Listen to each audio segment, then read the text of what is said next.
Bienvenue dans Le Monde selon l'IFRI, un podcast de l'Institut français des relations internationales. Je suis Marc Ecker, directeur adjoint de l'IFRI et rédacteur en chef de la revue Politique étrangère. L'objectif de ce podcast est de vous donner un aperçu de la richesse de la production de l'IFRI et de transmettre des clés de compréhension du monde dans lequel nous vivons. Pour cet épisode, j'ai le plaisir de recevoir Thomas Gomart, directeur de l'IFRI, qui avait participé à l'émission inaugurale de ce podcast en janvier 2024. À l'époque, il était venu nous présenter son nouveau livre, L'accélération de l'histoire. Cette fois-ci, il vient nous parler d'une publication en cours de finalisation qui sortira début avril sur le site de l'IFRI et qui est intitulée « La fabrique du risque, les entreprises face à la doxa géopolitique ». Cette publication, coécrite avec Siméo Pon, s'inscrit dans une réflexion au long cours puisque Thomas Gomart a rédigé en 2016 une note coéditée par l'Institut de l'entreprise et l'IFRI intitulée « Le retour du risque géopolitique, le triangle stratégique Russie-Chine-États-Unis ». Merci Thomas d'avoir accepté de revenir à ce micro. Merci pour cette invitation Marc. Commençons peut-être par un point de définition pour clarifier la suite de notre discussion. Vous distinguez dans votre note le risque pays du risque géopolitique. Pourriez-vous, s'il vous plaît, nous expliquer la différence entre ces deux concepts ? Effectivement, dans la note, nous essayons de retracer brièvement une généalogie de cette notion de risque géopolitique qui est désormais très présente dans le discours et aussi dans le débat public, et en même temps qui est assez récente en réalité. Elle a été précédée par cette notion de risque pays qui est inventée en partie par la Banque mondiale et le FMI et qui va servir pendant des années comme étalon de la mesure que l'on prend en investissant dans un pays pour savoir si il est solvable au regard de sa balance commerciale ou de sa balance des paiements. Au fond, le risque pays est une manière d'essayer d'encadrer des investissements dans un pays donné. Donc ça a été enseigné dans toutes les business schools. C'était une partie du travail préparatoire pour une analyse stratégique au sens business du terme. Le risque géopolitique a des différentes définitions. Il y a une définition récente qui est celle de Caldera et Iacovillo que l'on cite dans la note. Et au fond, c'est toutes les actions qui affectent l'évolution pacifique des relations internationales. Donc ça veut à la fois tout et rien dire parce que ça renvoie à des logiques de choc politique. Et je pense qu'une manière de résumer le risque géopolitique, c'est dans quelle mesure la guerre ou la paix affecte la vie des affaires. C'est peut-être la manière la plus simple aujourd'hui décrire ce risque géopolitique. Et il réapparaît d'une certaine manière au milieu des années 2010 en fait, où on voit à ce moment-là, c'est ce qu'on essaie aussi de retracer dans la note, tout un discours qui se met en place parce que les rapports de force stratégiques qui encadraient la mondialisation se modifient, et en particulier, ce qui se modifie, ce sont les relations stratégiques entre la Chine, les États-Unis et la Russie. Oui, donc ce qui nous amène à votre note de 2016, qui était donc cette étude triangulaire entre les trois pays que vous venez de citer. Alors, à l'époque, le risque géopolitique il était quand même peu pris en compte par les entreprises, à l'exception de quelques secteurs spécifiques. Et d'ailleurs, votre note de 2016 avait été préfacée par Patrick Pouyanné, à l'époque, donc PDG de Total, qui ne s'appelait pas encore Total Énergie. Et évidemment, le secteur énergétique faisait partie de ces secteurs. Mais aujourd'hui, on a l'impression que le risque géopolitique est d'une nature ou a suscité en tout cas un intérêt beaucoup plus vaste. Comment est-ce qu'on explique cette prise de conscience géopolitique et quelles ont été les grandes étapes, dans le fond, de cet élargissement de la prise en compte de ce risque ? Bon, vous rappelez à juste titre la préface de Patrick Pouyanné parce que d'une certaine manière, Patrick Pouyanné l'avait d'ailleurs exprimé aussi lors du 40e anniversaire de l'IFRI en 2019 dans un débat à la Sorbonne avec Jean-Paul Agon et Thierry de Montbrial. Il avait expliqué que pour un groupe énergétique comme Total Énergie, le cœur du métier, c'est précisément le risque géopolitique et c'est le fait d'être exposé le plus largement possible dans le plus grand nombre de pays qui permet de contrecarrer des évolutions politiques très rapide dans un pays. Un marché qui se ferme, par exemple, peut être compensé par la présence dans beaucoup d'autres marchés. Ça, c'est le premier point. Le deuxième point qui m'a conduit à ce travail en 2016, c'était une question d'une autre entreprise partenaire de l'IFRI qui m'avait demandé, on est en 2014, qui m'avait demandé de réfléchir à la perspective d'investir ou en Chine ou aux États-Unis pour des raisons politiques en 2014. Et ça nous avait beaucoup intéressé à l'époque parce que c'était pas du tout une réflexion de nature sectorielle sur les marchés de cette entreprise, mais beaucoup plus une sorte d'intuition que la mondialisation était en train de changer de nature. Elle avait déjà évidemment beaucoup changé de nature avec les conséquences de la crise financière de 2008, mais c'était la première fois que je me retrouvais face à une entreprise partenaire qui, d'une certaine manière, allait au-delà des questions que nous posions nous à l'époque, dans le sens où elle traduisait la conviction qu'il allait avoir un cadre politique qui allait évoluer et qui serait d'une certaine manière surplombant par rapport aux opérations qu'elle pouvait mener. Et puis, le troisième élément qui est à l'origine du travail de 2016, c'est que en 2014, après l'annexion de la Crimée, un certain nombre de sanctions ont été prises par les Européens, les États-Unis contre la Russie. Et dans ce cadre, j'avais participé à des discussions, pas à l'IFRI, mais dans des cadres, je dirais, de cercles patronaux, tout à fait intéressantes parce qu'au fond, il y avait une très forte critique des entreprises par rapport à ces sanctions, et ça se comprend puisque ça perturbe et complique leurs opérations, et une vision, je dirais, très court-termiste de ces sanctions, au sens, bon, c'est une décision tactique, et nous, on va essayer de les amoindrir, de les respecter, évidemment, mais aussi d'en amoindrir le plus possible les effets. Et pour un certain nombre de dirigeants, les échanges que nous pouvions avoir à l'époque, à mon avis, révélaient la très grande difficulté à accepter le fait que précisément le cadre politique général était en train de se modifier et que ce qu'on n'appelait pas encore la guerre d'Ukraine allait avoir un effet systémique sur le cours pris par la mondialisation. Et donc ça a conduit au travail de 2016 que nous avions réalisé en partenariat avec l'Institut de l'entreprise et intitulé effectivement «Le retour du risque géopolitique», où j'avais analysé la déformation de ce triangle entre les États-Unis, la Chine et la Russie, qui s'observait en particulier dans le domaine énergétique et qui, ce faisant, avait donc évidemment des conséquences géoéconomiques très, très importantes.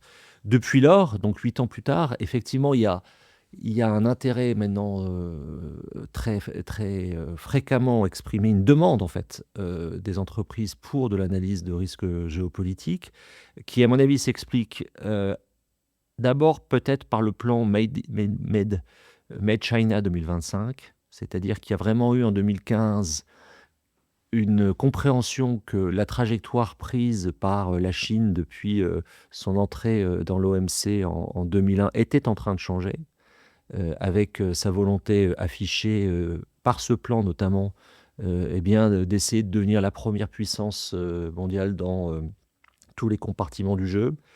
Il y a un deuxième élément très important, c'est le Brexit. Parce qu'en fait, le Brexit vient, comment dirais-je, sanctionner d'une certaine manière tout un discours sur une progression, une intégration de l'Union européenne inexorable. Et au fond, le Brexit marque un coup d'arrêt par rapport à ce discours-là. D'une certaine manière, fait écho peut-être au rejet du traité constitutionnel de 2005 par la France et les Pays-Bas, et qui en même temps s'était pas traduit de manière politique comme le Brexit s'est traduit. Et il crée peut-être aussi du risque géopolitique en Europe. Absolument. Ça, c'est effectivement très important. C'est-à-dire que c'est très important parce que, pour revenir à la première question, le risque pays a été une méthode utilisée par des économies avancées pour apprécier la prise de risque dans des économies en voie de développement. Et là, nous sommes dans une phase, à mon avis, tout à fait nouvelle, puisqu'avec le Brexit, c'est peut-être une bonne manière de dater les choses, effectivement, on se rend compte que l'Union européenne en tant que telle représente désormais un risque géopolitique pour ses partenaires extérieurs et doit se poser la question de sa viabilité intérieure, ce qui serait et qui est déjà source de risque. Et puis j'ajouterais deux autres éléments dans la prise de conscience évidents. La première administration Trump, d'abord la surprise de l'élection de 2016, la surprise de la manière dont ce mandat a été conduit, et puis la crise sanitaire liée à la Covid-19. Ça a été évidemment tout à fait décisif parce que ça a montré que un système que l'on croyait complètement fluide pouvait s'arrêter quasiment, alors pas complètement, mais enfin dans des pans très importants. Cette crise a révélé des phénomènes de dépendance et une organisation très complexe des chaînes de valeur dont l'opinion a pris conscience. Il y a peut-être une dernière réflexion sur l'évolution en fait dans cette prise de conscience. Je pense qu'il y a quelque chose qui reste très sous-estimé et sur lequel il faut réfléchir, c'est qu'en fait, on a une Russie qui a joué, alors même qu'on l'a présentée comme une économie importante, mais de second rang, en 10e, 11e économie mondiale, mais on a une Russie qui, à mon avis, a joué un rôle tout à fait décisif dans le fait que la mondialisation telle qu'on la comprenait est sortie de son lit. Et en partie pour des raisons idéologiques. En fait, ça renvoie à une réflexion plus large qui est que ne faut jamais oublier que et je pense que c'est très important par rapport à ce qui se joue aujourd'hui entre les États-Unis et la Russie, la chute de l'URSS est vue par des milieux très importants aux États-Unis et en Europe comme une victoire contre le communisme. Et qu'on a donc une Russie qui renonce d'une certaine manière au communisme, avec une Chine qui, elle, reste dirigée par le Parti communiste chinois et qui fait du maintien et de la maintien au pouvoir du Parti communiste chinois l'alpha et l'oméga de sa politique. Et donc, ce qui est très intéressant, c'est qu'on a une Russie qui rentre tardivement dans l'OMC, en 2011, mais qui a su, notamment vis-à-vis des opinions européennes, produire un discours, au fond, contre la mondialisation telle qu'elle était comprise, un discours basé sur la démocratie souveraine, dès 2003, 2004, 2005, antérieur à son entrée dans l'OMC, et que ensuite, évidemment, l'intervention en Syrie, mais surtout la guerre d'Ukraine, va provoquer, à mon avis, est un des éléments, pas le seul évidemment, mais un des éléments d'explication de ce changement de cours de la mondialisation. Mais la guerre d'Ukraine, vous la faites commencer en 2014 avec oui, absolument. L'invasion de la Crimée, mais évidemment l'invasion à grande échelle qui est arrivée en 2022 a été une étape supplémentaire de cette prise de conscience et peut-être même le grand moment. À l'IFRI, on l'a senti, notamment par l'intérêt suscité par nos travaux auprès de nombreuses entreprises et puis par la multiplication des sanctions. Vous n'avez pas mentionné dans votre chronologie 2022, mais j'imagine que c'est parce que c'est tellement évident et tellement gros. Non, c'est très juste. C'est la guerre d'Ukraine est effectivement le moment où ce marché, on va dire, ce petit marché du risque géopolitique devient très visible. Oui, donc justement, venons-en à l'étude de ce marché qui est le cœur en fait de votre note là, sur la fabrique du risque. Est-ce que vous pouvez nous en parler un petit peu? Quels sont les principaux acteurs, quels sont les producteurs de ce risque géopolitique? Bon, alors dans la note, nous en identifions trois. Ce n'est pas exhaustif, mais ce sont les trois principaux sur lesquels nous avons travaillé, au sens où nous avons lu l'essentiel de leur production. Alors, il y a tout d'abord les banques avec des départements souvent issus des économistes de banque, les banques d'affaires en particulier, qui ont une production sur le risque géopolitique plus ou moins visible, plus ou moins bien présentée. Mais disons que c'est quelque chose d'intégré depuis longtemps, mais qui est davantage mis en avant depuis, on va dire, la chronologie qu'on a évoquée, je dirais, depuis 2016. Le deuxième grand groupe, c'est ce qu'on pourrait appeler les pure players, c'est-à-dire des organisations qui font du risque géopolitique leur cœur de métier. Alors, on pense notamment à un groupe comme Eurasia Group, qui s'est beaucoup développé ces dernières années, hein, qui est parti des États-Unis, qui a des relais à Londres, qui publie à la fois beaucoup de rapports publics et en même temps qui propose une approche sur mesure à ses clients avec des systèmes de veille et puis des rapports spécifiques. Dans ce groupe des pure players, il y a toute une nébuleuse de ce qu'on pourrait appeler des boutiques.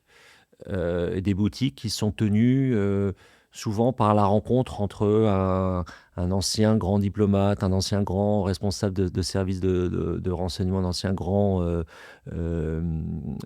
responsable militaire. Ça, c'est pour l'affichage. Et puis derrière, souvent des gens issus des fonds d'investissement ou qui ont une expérience dans la finance. Alors, on pourrait citer par exemple une boutique comme Signum qui est aujourd'hui très active justement sur l'analyse des sanctions. Ces boutiques sont aussi très fortes dans ce qu'on pourrait appeler l'ingénierie des sanctions, c'est-à-dire les expliquer aux entreprises, les conséquences, etc. C'est une nébuleuse qui n'est pas évidente à décrire parce qu'elle est... elle n'est pas forcément visible en première analyse. Oui, et puis ils répondent à un besoin de compliance des entreprises. Absolument. Donc effectivement, tout ça s'est beaucoup développé. C'est-à-dire que plus il y a eu de sanctions, hein, et puis on le rappelle dans la note, on a une multiplication des régimes de sanctions au cours des 2 dernières décennies spectaculaires. Et donc, en fait, ça crée une sorte d'activité. L'activité des sanctions pour à la fois les respecter et aussi en amoindrir les effets. Et probablement aussi, pour certains pans encore moins visibles, les contourner. Et puis le troisième grand groupe, et c'est celui sur lequel on s'est le plus concentré, ce sont les cabinets de conseil en stratégie, donc par exemple McKinsey et BCG, et puis ce qu'on appelle les Big Four, les cabinets d'audit, donc EY, KPMG, Deloitte et PwC. Et donc, ce troisième groupe produit énormément de rapports qu'on a lus dans le détail. Et c'est intéressant parce qu'évidemment, ces rapports, compte tenu de leur connexion et de leur proximité avec le monde corporate, de notre point de vue, forment une doxa et qu'on a essayé d'analyser. Alors justement, venons-en à cette doxa. Est-ce que vous pouvez nous en présenter les grands traits ? Et puis le terme doxa est quand même connoté un petit peu négativement peut-être. Alors, dans la note, vous atténuez ce jugement de valeur, mais on sent quand même qu'il y a un petit problème dans cette analyse géopolitique. Oui, il n'y a pas du tout de jugement de valeur de notre part. Il y a le terme doxa, on l'utilise parce que tout milieu, et forcément tout milieu professionnel, baigne dans une doxa, le nôtre comme les autres, enfin, comme celui des cabinets de conseil. Bon, l'univers des instituts de recherche, il y a une forme de doxa qui existe. Et je pense qu'il faut déjà en être conscient pour d'abord la comprendre, cette doxa, parce qu'elle existe. Et puis, justement, voir les limites ou les biais. Donc il y a pas du tout, c'est pas du tout, ça se veut pas du tout négatif par rapport à la production de ces cabinets. Au contraire, je pense que cette production traduit le besoin de répondre à une demande. Donc il faut voir ça comme une logique d'offre et de demande entre ces cabinets et le monde corporate. Alors la doxa, c'est en travaillant, d'ailleurs, on a retrouvé un court article de Marc Bloch qui parlait d'état d'esprit du mercantilisme. Voilà. Donc la doxa, faut la comprendre comme l'état d'esprit d'un moment, c'est-à-dire au fond comment, en analysant une doxa, on a une sorte d'image très imparfaite évidemment, mais de ce que ce groupe, au contour plus ou moins bien défini, pense au même moment. Voilà. Alors, moi je pense que le premier point, c'est évidemment l'omniprésence du terme mondialisation, plutôt globalisation, parce que c'est écrit en anglais. Et c'est le premier élément de cette doxa, c'est-à-dire que c'est un terme qui est à la fois un terme de description et d'explication, et j'ajouterais de justification. Ça, c'est la première grande caractéristique. La deuxième grande caractéristique, c'est que cette doxa est avant tout construite sur ce qu'on appelle les global trends, c'est-à-dire que ces rapports se caractérisent par une lecture linéaire de la la politique internationale, et que ces global trends, ça va être la démographie, ça va être l'urbanisation, ça va être le déploiement de l'intelligence artificielle. Le changement climatique. Le faut pas changement l'oublier. climatique, absolument, oui, qui apparaît toujours. Merci de le rappeler parce qu'il apparaît souvent en fait en tête de liste. Et il y a 12, ça dépend ce qu'on regarde, en gros, il y a 12 Global Trends, et c'est au fond le cœur de la production repose sur la prise en compte de ces tendances qui sont évidemment plus ou moins déformées selon l'intérêt de ces cabinets pour tel ou tel secteur d'activité. Voilà. Et donc il y a tout un travail de matrice, souvent des rapports très bien illustrés d'ailleurs, avec beaucoup de chiffres agglomérés, qui peuvent être lus de différentes manières, comme tout chiffre quand ils sont pris séparément. Mais ça produit en fait une image aujourd'hui, une doxa qui produit l'image, à mon avis, suivante. La plus simple manière de la résumer, c'est de dire il y a une fragmentation géopolitique, mais la globalisation continue. Oui, on a du mal à faire le deuil de la globalisation heureuse, en fait.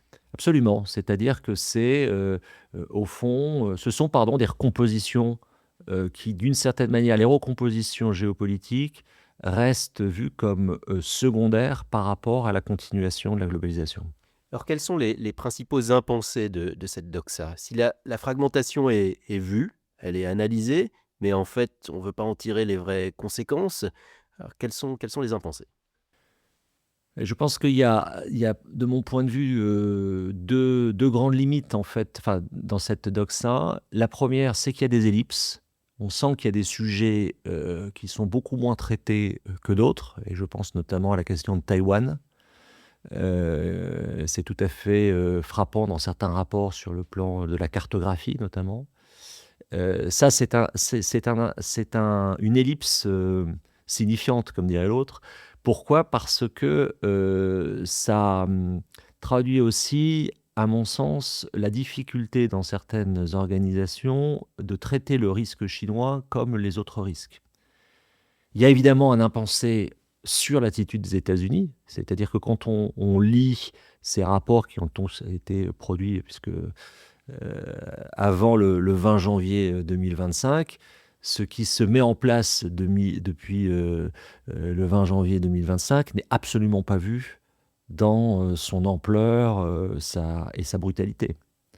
Donc ça, c'est un impensé, à mon avis, tout à fait majeur. Et puis sur un plan, peut-être ce qui sépare fondamentalement, enfin, une des grandes différences entre les travaux conduits dans ce cadre et puis ceux qu'on peut mener dans des instituts de recherche comme l'IFRI, il n'y a pas de prise en compte de l'intentionnalité stratégique des acteurs et des dirigeants. C'est-à-dire qu'on a l'impression de lire quelque chose de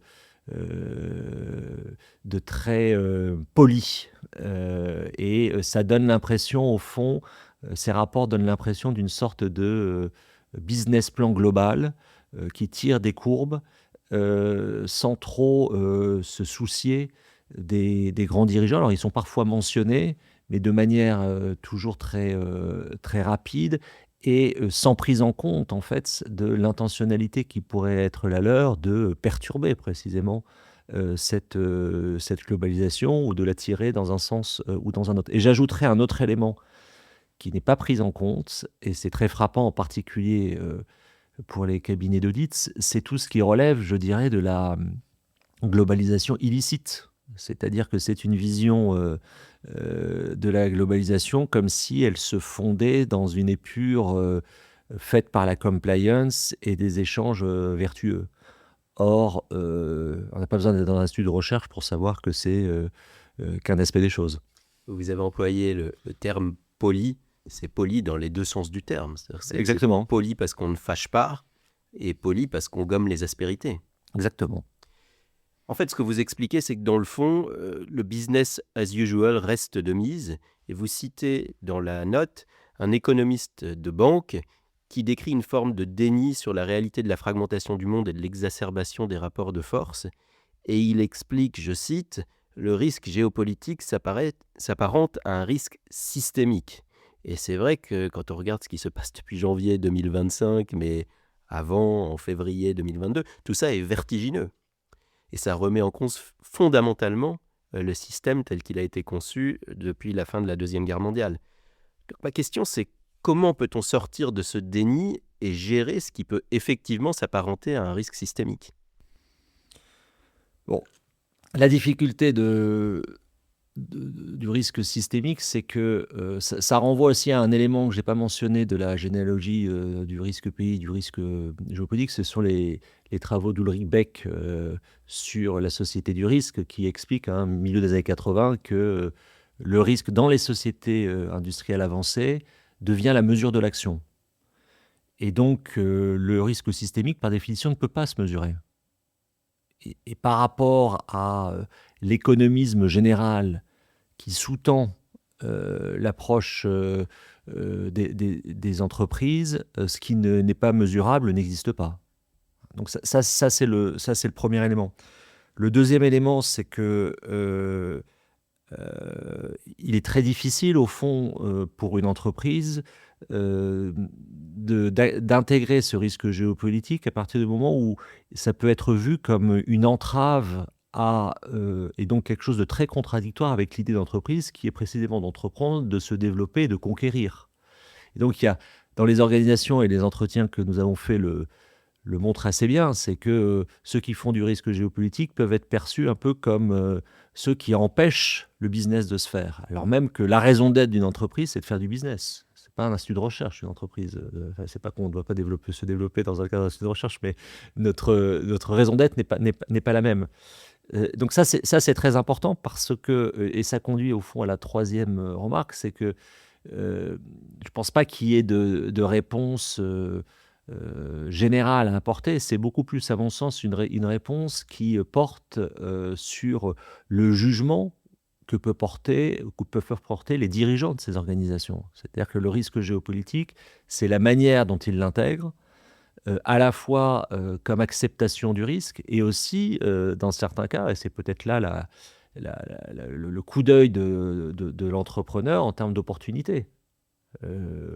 Vous avez d'ores et déjà des entreprises qui prennent des anticipations très fortes sur un accord entre la Russie de Vladimir Poutine et de Donald Trump qui ouvrirait des perspectives business. Voilà.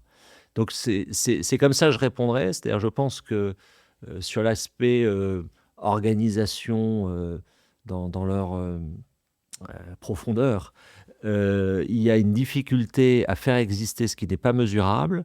En revanche, il y a pour le risque géopolitique à la fois comme appréciation d'une menace, d'un risque, mais aussi comme appréciation d'opportunités et de manière et de possibilités de mouvement, quelque chose qui relève beaucoup plus du jugement des dirigeants.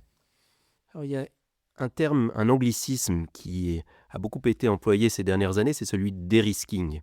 On l'a surtout employé à l'égard de la Chine. Aujourd'hui, on pourrait sans doute l'employer aussi à l'égard des États-Unis. Et en fait, c'est du dérisking qui est lié à des pays, mais à des pays qui sont tellement gros que là, le risque pays s'apparente à du risque géopolitique, en fait. Ma question, c'est est-ce qu'on peut faire du dérisking dans ce contexte-là par rapport à deux géants du système international, la Chine et les États-Unis? Et puis, je rajoute un codicile qui permettra de conclure cet entretien. Sur la notion d'assurance, parce qu'en fait, qui dit risque dit assurance. On doit pouvoir s'assurer contre un risque. Mais encore une fois, quand le risque devient si gros, est-ce qu'on peut envisager des systèmes d'assurance ou de réassurance ? La réflexion à laquelle vous nous invitez est, à mon avis, vraiment très, très cruciale, en fait. C'est-à-dire que ça me renvoie à 2016 sur ce triangle États-Unis, Russie, Chine. Par rapport à 2016, je ne pensais pas, très franchement, que la Russie occuperait une position aussi centrale en 2025. Et donc, ces trois pays sont en réalité trois pays décisifs pour l'économie politique internationale.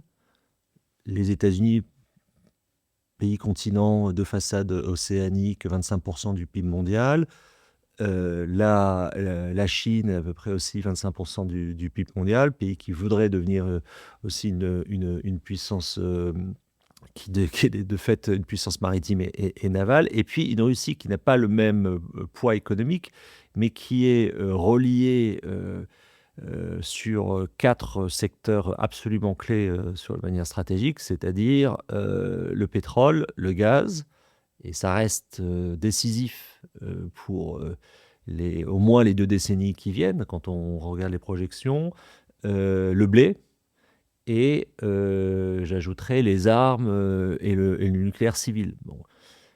Ces 3 pays sont 3 pays membres permanents du Conseil de sécurité, 3 pays ayant une géographie gigantesque, qui font que, effectivement, quand ils s'entendent sur l'idée de sphère d'influence, les autres peuvent s'inquiéter. Et donc il y a probablement, effectivement, dans cette notion de dérisking, qui est très liée d'une certaine manière à la conception que l'on pouvait avoir du risque pays, et qui donc est plutôt pensée par des Européens, il y a très probablement une réflexion spécifique à avoir qui consisterait à dire, mais en fait, est-ce que le dérisking par rapport à un pays africain, par rapport à une économie d'un pays de l'ASEAN, est-ce que ça a le même sens par rapport à un de ces 3 grands? Voilà. Alors la réponse sur la Russie, c'était oui, c'est-à-dire que tout le calcul qui a été fait était de dire les sanctions vont modifier le comportement de la Russie.